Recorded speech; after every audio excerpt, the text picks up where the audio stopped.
I want you to understand something before I begin. I'm not telling you this story because I want sympathy. I don't deserve it, and I'm not asking for it.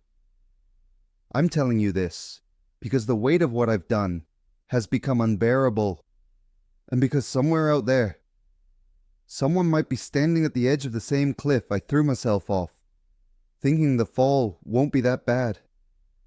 It will be. Trust me, it will destroy everything you've ever loved. My name is David Mitchell. I'm 42 years old. And 3 years ago, I had what most people would consider the perfect life.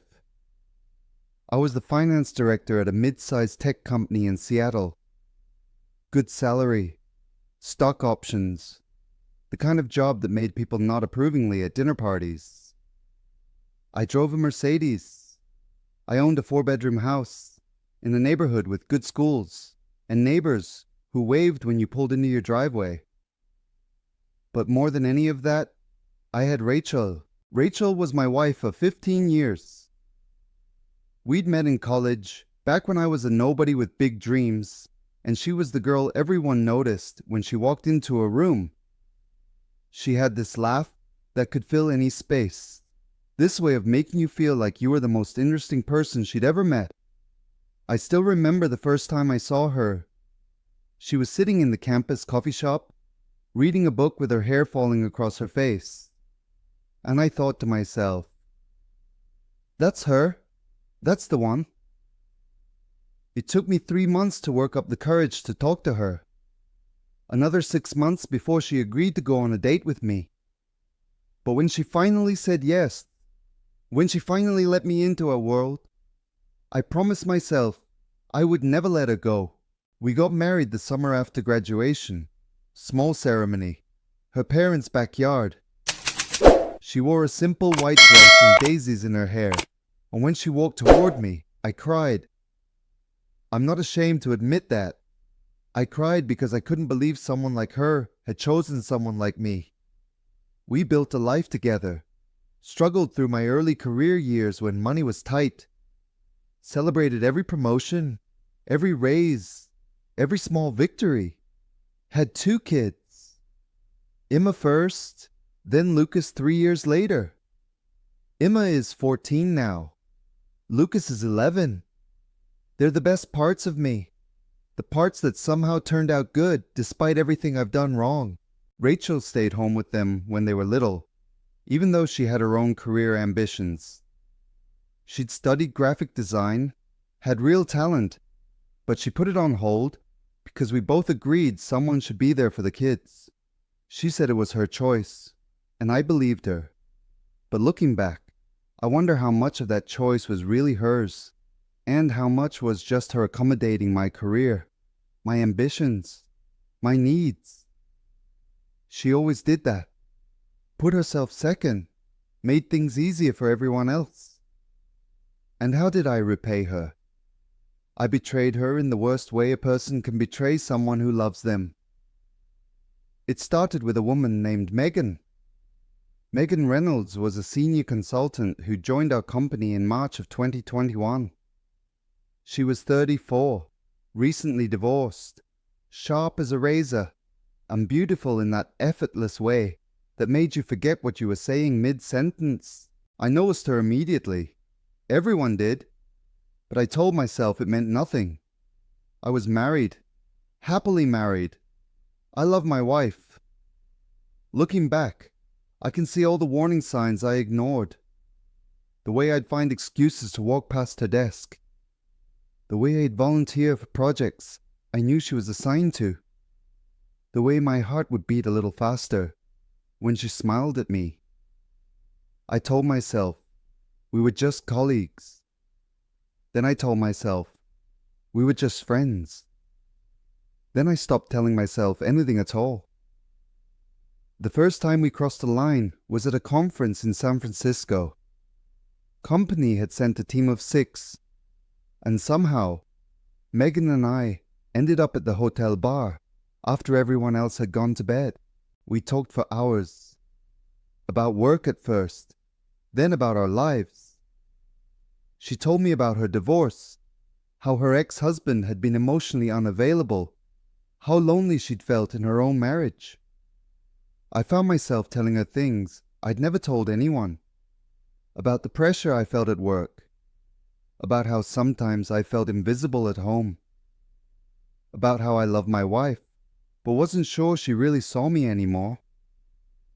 That's the thing about affairs. They don't start with someone deciding to be a monster. They start with small betrayals of trust, tiny confessions that belong to your spouse, but get handed to someone else instead. Nothing physical happened that night. We just talked.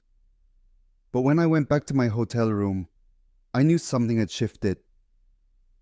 I knew I was in dangerous territory, and I didn't stop. I should have. I had 1,000 chances to walk away, to remember who I was and what I stood for. But I didn't. Over the next few months, Megan and I grew closer. Lunches that ran long, text messages that had nothing to do with work, inside jokes that felt like secrets. Rachel noticed something was different. She asked me one night if everything was okay at work, and I lied to her face.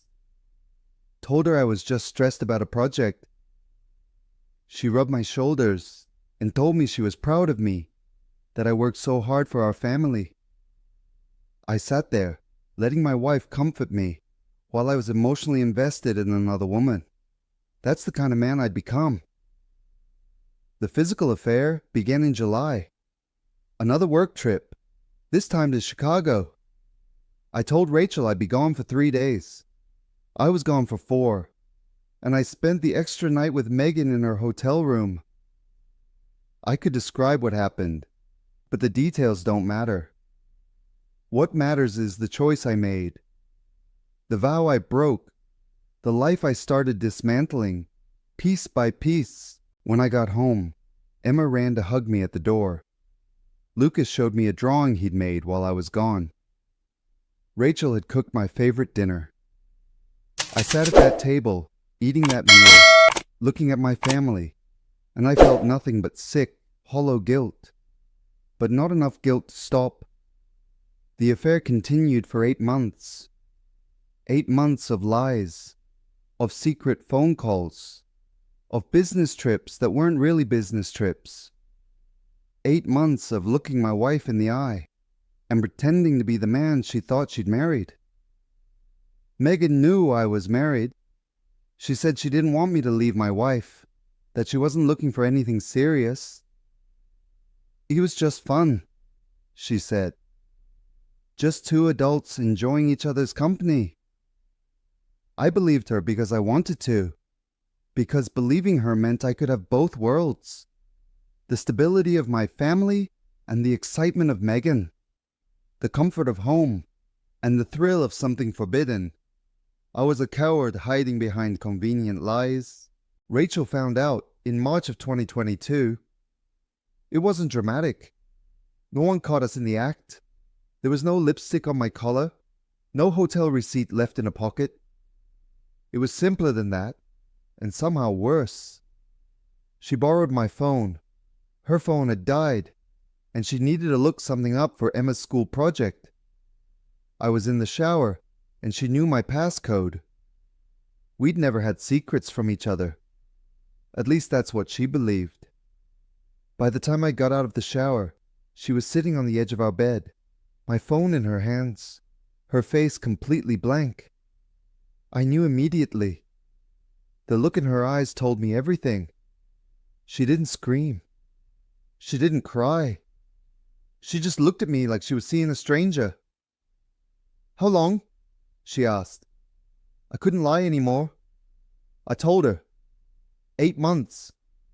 She nodded slowly, like she was processing information about someone else's life.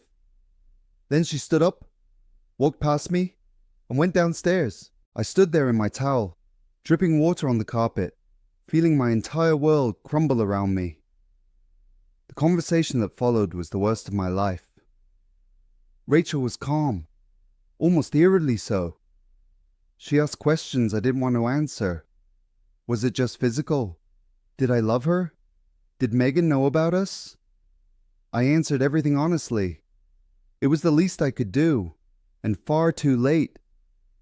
When I told her I didn't love Megan, that it was just a mistake, something I couldn't explain, she laughed. Not a real laugh. Something bitter and broken. You risked our family for someone you don't even love, she said. That's almost worse, David. That means we meant so little to you that you threw us away for nothing. I tried to explain, tried to tell her about feeling invisible, about the pressure, about how Megan made me feel seen in a way I hadn't felt in years. Rachel just stared at me. I made you feel invisible, she said quietly. I was here, every day, raising your children, running your household, supporting your career. I put my entire life on hold for you, and you felt invisible? I had no answer, because she was right. She asked me to leave that night, said she needed space to think. I packed a bag and went to a hotel, and for the first time in 15 years, I slept alone. I didn't sleep, actually. I lay in that hotel bed, staring at the ceiling, running through every choice that had led me to that moment. I thought about calling Megan, telling her what had happened, but I realized I didn't want to talk to her. I didn't even want to think about her. The affair, which had felt so intoxicating for 8 months, suddenly seemed cheap and hollow. All I wanted was to go home, to hold my wife, to undo what I'd done. But some things can't be undone. The next few weeks were a blur of desperate conversations. I apologized. I begged. I promised to go to therapy, to do whatever it took to fix things. Rachel listened, but something in her had changed. The warmth that had always been there, that unconditional love I'd taken for granted, was gone. In its place was a wall I couldn't climb. She asked me to move out officially, while she figured out what she wanted. I rented an apartment near downtown. Small place, bare walls. It felt like a prison, and I deserved every empty corner of it. The hardest part was telling the kids. We sat them down together, Rachel and I. Tried to explain that Daddy was going to be living somewhere else for a while.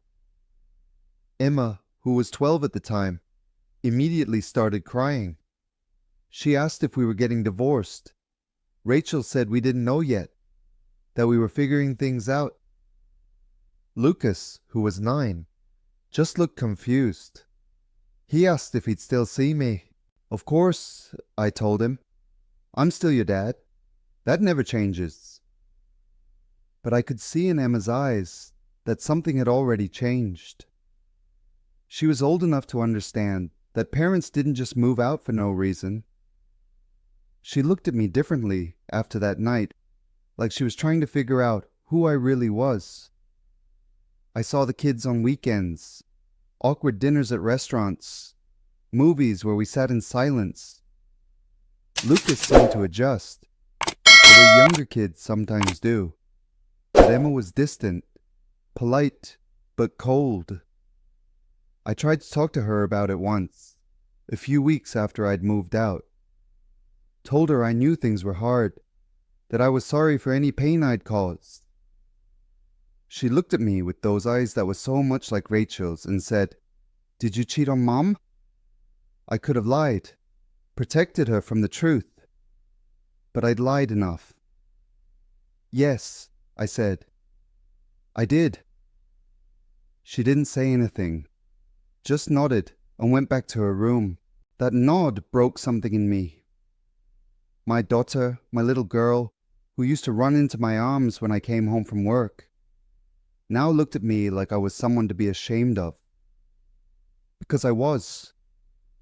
Meanwhile, I'd ended things with Megan. Not that it was much of an ending. When I told her Rachel had found out, she seemed almost relieved. I was starting to feel guilty anyway, she admitted. Maybe this is for the best. For the best.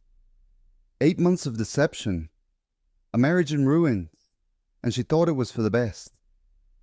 I realized then, how little I'd actually meant to her.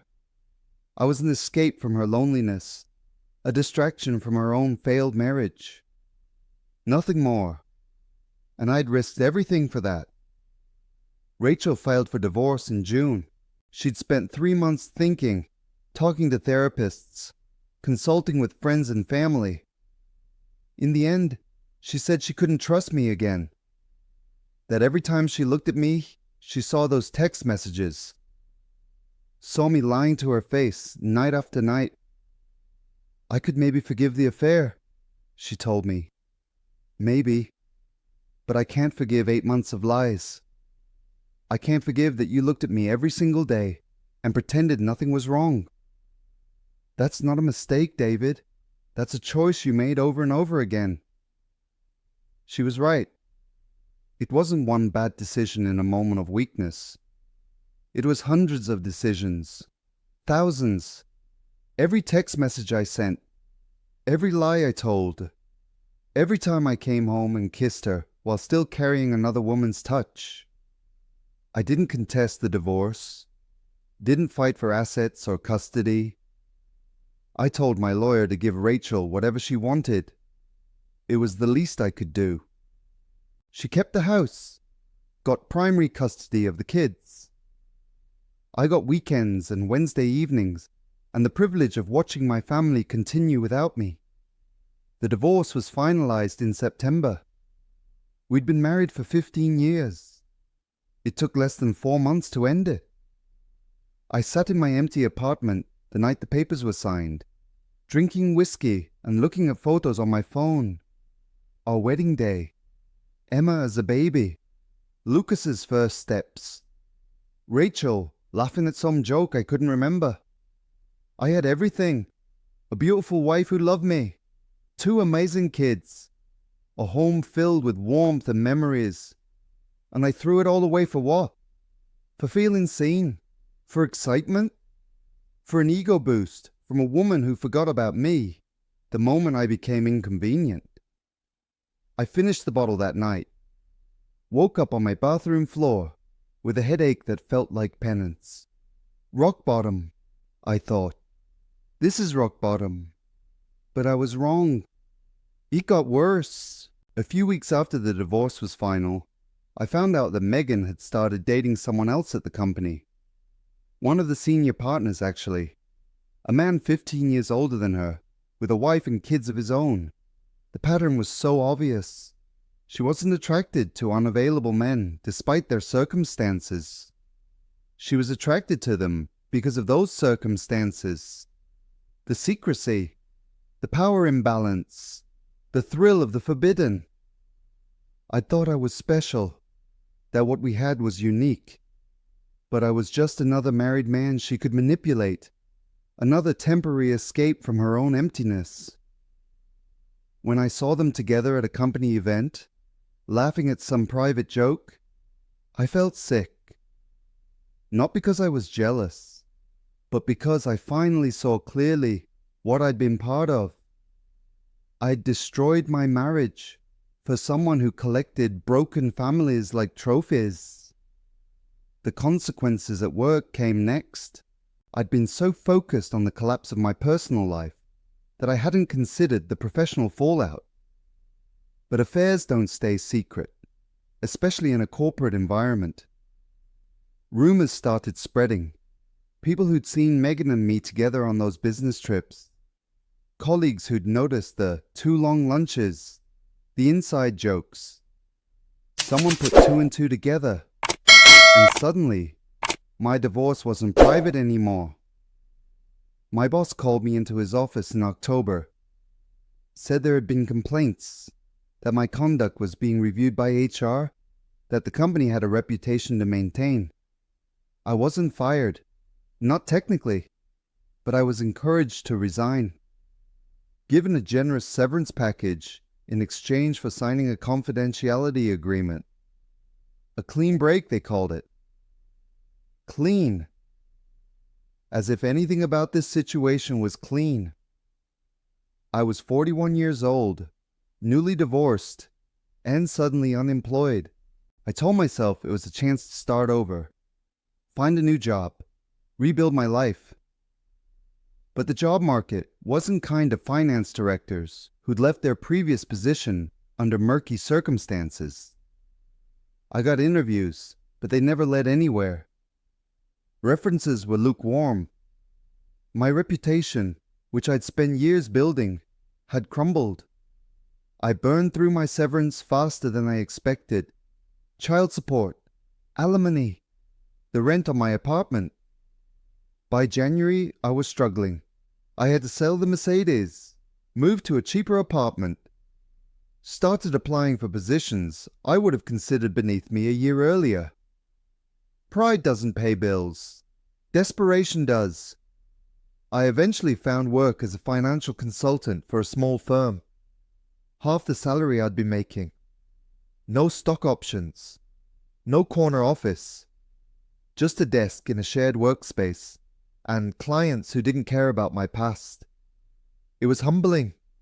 I'd spent my career climbing, always reaching for the next rung, and now I was back at the bottom. But what hurt more than the career setback was watching my relationship with my kids deteriorate. Emma barely spoke to me. When she came over on weekends, she'd lock herself in the spare room and emerge only for meals.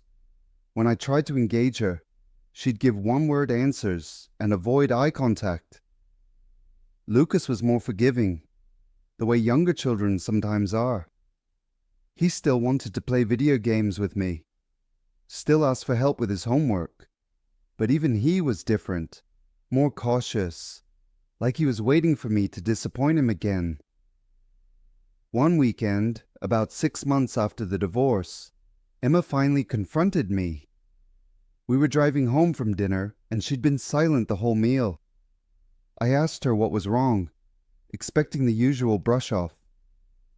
Instead, she turned to me with tears in her eyes and said, "How could you do it, Dad? How could you hurt Mom like that?" I didn't have an answer. Not one that would make sense to a 13-year-old. Not one that made sense to me. "I made a terrible mistake," I said. "I'm so sorry, Emma. I'm sorry for everything." "A mistake is forgetting a birthday or missing a game," she said. "You cheated on her for months. You lied to all of us. That's not a mistake. That's who you are." Her words hit me like a physical blow. "I'm trying to be better," I told her. "I know I messed up, but I'm trying." "It doesn't matter," she said quietly. "You can't undo it. Mom cries at night. I hear her. She thinks no one knows, but I hear her." I pulled the car over because I couldn't see the road through my own tears. Rachel crying at night. My wife, the strongest woman I've ever known, sobbing alone in the house we'd built together because of what I'd done. I sat there on the side of the road with my daughter, both of us crying, and I finally understood the full weight of my betrayal. It wasn't just about me and Rachel. It was about Emma, who now saw her father as a liar. About Lucas, who would grow up in a broken home because of my choices. About all the ripples of pain spreading outward from one selfish decision. I told myself that what happened between me and Megan was private, that it was just about two adults, but that was another lie. Every affair has collateral damage. Every betrayal leaves scars on people who never asked to be hurt. The years since then have been a slow, painful process of trying to rebuild. I went to therapy. Not couples therapy, obviously. It was too late for that. Individual therapy, twice a week, trying to understand why I'd done what I'd done. The answers weren't comfortable. I learned that I had a fragile ego, that I needed external validation to feel worthy, that I'd been so focused on achievement and success that I'd neglected the relationships that actually mattered, that I'd felt entitled to reward myself for my hard work, and I'd used that entitlement to justify crossing lines I never should have crossed. I learned that feeling invisible at home was something I'd created, not Rachel. that she'd been drowning in the responsibilities of running our household while I focused on my career, and instead of helping her, I'd resented her for not having enough energy left to make me feel special. I learned that Megan had targeted me precisely because I seemed vulnerable, that she'd recognized my need for validation and exploited it. None of this excuses what I did. I made the choices. I took the actions. The blame is entirely mine, but understanding why helped me start to change. I started being more present with the kids, showing up consistently, even when it was hard, even when Emma wouldn't look at me, even when every visit felt like a reminder of what I'd lost. Slowly, very slowly, things began to shift. Lucas warmed up first. Kids are resilient, and he missed having a relationship with his dad. By the end of that first year, our weekends together started feeling almost normal again. Emma took longer, much longer, but I didn't give up. I kept showing up, kept trying, kept proving that I wasn't going to disappear. When she turned 14, something changed. She started talking to me again. Not about anything deep at first, just school, friends, music she liked, small talk that felt like a miracle. One day, about 2 years after the divorce, she said something I'll never forget. "I'm still mad at you," she told me. "I don't know if I'll ever not be mad, but Mom said I should give you a chance to show me who you are now. She said people can change if they really want to." Rachel had said that. Even after everything I put her through, she was encouraging our daughter to give me a chance. I didn't deserve her grace, but I was grateful for it. My relationship with Rachel is civil now. We communicate about the kids, attend school events together, sit on opposite ends of the bleachers at Lucas's soccer games. She's dating someone. I found out from Emma, who mentioned it casually one day, like it was no big deal. It wasn't casual to me. Hearing that another man was taking her to dinner, making her laugh, maybe sleeping in the bed we used to share, hurt more than I expected. But I have no right to feel hurt. I gave up any claim to her heart when I broke it. She seems happy, lighter than she was in the final years of our marriage. Maybe she's better off without me. That thought should comfort me, but it doesn't. It just reminds me of what I threw away. I've dated a little since the divorce.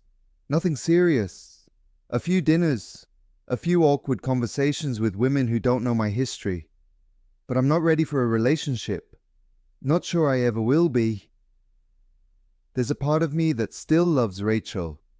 That will always love her. Not the romantic, passionate love of our early years, but something deeper and sadder. The love of someone who finally understands what they had only after it's gone. The consulting job has stabilized. I'm not getting rich, but I'm making enough to meet my obligations. Child support, alimony, rent, the basics. I don't have the house, or the Mercedes, or the corner office anymore. But I've stopped measuring my worth by those things. I've learned that integrity matters more than success. That being trustworthy is more important than being impressive. That the people who love you are your real wealth, and I squandered mine for something worthless. Emma's 16 now. She's in high school, getting good grades, talking about college. She still doesn't fully trust me, but we have a relationship. We talk. We laugh sometimes. She lets me be part of her life. That's more than I deserve. I know that. Lucas is 13, navigating middle school with the same quiet determination his mother has. He's forgiven me, I think, as much as a child can forgive a parent for breaking up their family. He tells me about his friends, his games, his dreams. I try to be the father they deserve now. The father I should have been all along. I've also tried to make amends where I can. I wrote Rachel a letter about a year after the divorce, not asking for anything, not trying to explain or excuse, just apologizing, fully and completely, for what I'd done. I told her she was right about everything, that I'd taken her for granted, that I'd been selfish and blind and cruel, that she deserved so much better than the husband I'd been. I didn't expect a response, and I didn't get one. But I needed her to know that I understood now, that I saw my own failure clearly. I've also forgiven myself, slowly, not in the sense that what I did was okay. It wasn't. It never will be. But in the sense that I can't change the past, and destroying myself with guilt won't help anyone. All I can do is be better going forward, make different choices, be the kind of man I should have been all along. Sometimes, late at night, I still think about what my life would have looked like if I hadn't gotten on that elevator with Megan. If I hadn't gone to that bar in San Francisco. If I'd turned around the first time I felt tempted and walked away. I'd still be married, still living in that house with the big backyard, still waking up next to Rachel every morning. Emma would have 2 parents under one roof. Lucas wouldn't have to pack a bag every other weekend. Rachel wouldn't have scars she'll carry forever. But I can't change any of that. I can only live with it. If you're listening to this and you're considering having an affair, let me tell you something with absolute certainty. It's not worth it. Whatever you think you're missing, whatever excitement or validation or escape you're looking for, you can find another way. A way that doesn't involve betraying someone who trusts you. Talk to your spouse. Go to therapy. Do the hard work of fixing what's broken. Or live honestly, with integrity, before you become the villain of your own story. Because once you cross that line, you can never fully come back. You can rebuild. You can heal. You can become a better person. But you'll always carry the knowledge of what you did. You'll always see it in the eyes of your children. You'll always wonder what might have been. I had everything. A wife who loved me. Children who looked up to me. A life that most people would envy. And I lost it all. Not because of fate or circumstances or bad luck. Because of choices I made. Choices I'll regret until the day I die. That's my story. That's my confession. I cheated on my wife and lost everything I loved. I destroyed my family for 8 months of feeling special. I broke the heart of the best person I've ever known. And I'll spend the rest of my life trying to live with that. The last time I saw Rachel, really saw her, was at Emma's 16th birthday party. It was at the house, our old house, and she'd invited me to come. I almost didn't go. Wasn't sure I could handle being back there, surrounded by memories of the life I'd thrown away. But Emma wanted me there, and I couldn't say no to her. The house looked different. Rachel had repainted, rearranged furniture, made it hers instead of ours. But there were still echoes of our life together everywhere. The tree in the backyard, where I'd built a swing. The kitchen, where we'd cooked 1,000 meals. The door frame, where we'd marked the kids' heights as they grew. Rachel was gracious, the way she always is. Introduced me to her boyfriend, a man named James, who seemed kind and steady, and nothing like me. He shook my hand and looked me in the eye, and I wondered if he knew the whole story. Probably. Rachel wouldn't hide something like that from someone she was serious about. I watched her throughout the party, laughing with friends, helping Emma open presents, moving through the house like she belonged there. She did belong there. It was my absence that was wrong, not her presence. At one point, our eyes met across the room. She smiled just slightly and nodded. a small acknowledgement that we'd somehow arrived at a place of peace. Not forgiveness. I don't think she's forgiven me. Not completely. But acceptance, maybe. Recognition that we both have to move forward. For the kids, if nothing else. I left early, before the cake was cut. Made my excuses, and slipped out the back door. I sat in my car for a long time, parked down the street, watching through the window as my family celebrated without me. There was a time when I would have been in the center of that room, lighting the candles, leading the singing, being the father and husband I was supposed to be. Now I was outside looking in, a ghost of the man I used to be. I drove back to my apartment and sat in the dark, thinking about everything I'd lost and everything I'd learned. I'd learned that betrayal doesn't just happen. It's built, brick by brick, through small compromises and ignored warning signs.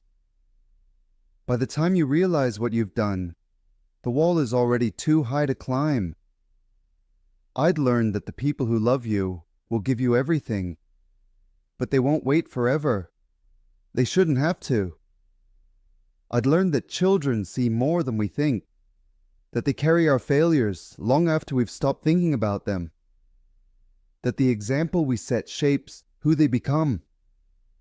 I'd learned that rebuilding is possible, but painful. That trust, once broken, never fully heals. That some losses can't be recovered, only accepted. And I'd learned that I'm capable of being a monster and a man trying to be better. That both of those things can be true at the same time. I don't know what the future holds. Maybe Emma will fully forgive me someday. Maybe she won't. Maybe Lucas will grow up to be a better man than his father. I hope he will. Maybe I'll find love again. Maybe I won't deserve it. Maybe I'll wake up one day and the guilt won't be the first thing I feel. Maybe it will always be there, a weight I carry as penance. What I know for certain is this: I will never betray someone's trust again. I will never make someone feel the way I made Rachel feel. I will spend whatever years I have left trying to be worthy of the second chances I've been given. Not because I deserve them, but because the people who gave them to me deserve my best. That's all I can offer now. My best. I know it's not enough. I know it will never undo what I did. But it's all I have. And I give it freely, without expectation, without conditions. To my children, who are still learning who their father really is. To Rachel, who showed me what grace looks like even when I deserve none. To myself, who has to find a way to live with the choices I made. I cheated on my wife and lost everything I loved. But I'm still here. Still trying. Still hoping that someday the good I do will outweigh the harm I caused. Maybe that's all any of us can do. Keep trying. Keep hoping. Keep showing up. Even when we failed. Even when we failed in the worst possible way. I'm not telling you this story because I want absolution. I'm telling it because the truth matters. Because hiding from what I did only made things worse. Because somewhere out there, someone needs to hear that actions have consequences, that choices matter, that you can't build happiness on a foundation of lies. I know that now. I learned it the hardest way possible. And if my story stops even one person from making the same mistake I did, then maybe some good will come from all this pain. That's my hope. That's my confession. That's all I have left to give.